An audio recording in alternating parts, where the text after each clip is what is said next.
मंडळी, मुंबईतलं पहिलं सार्वजनिक अर्बन फॉरेस्ट म्हणजे नागरी वन हे मिठी नदीच्या परिसरात उभारण्याची योजना मुंबई महापालिकेने आखली आहे. जवळपास 3.2 एकरचा मनोरंजनासाठी राखीव असलेला हा भूखंड या प्रकल्पासाठी विकसित करण्यात येणार आहे.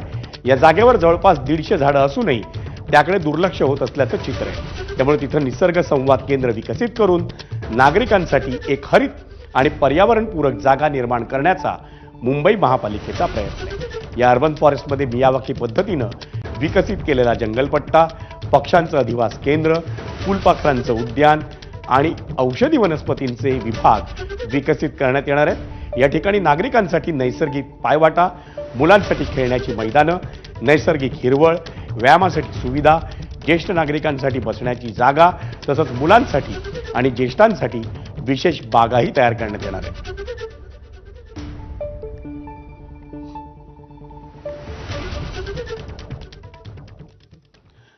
मुंबई आणि मुंबई महानगर प्रदेश परिसरात काल कमाल तापमान उंचावल्याचं दिसून आलं. मुंबईत काल कमाल तापमान हे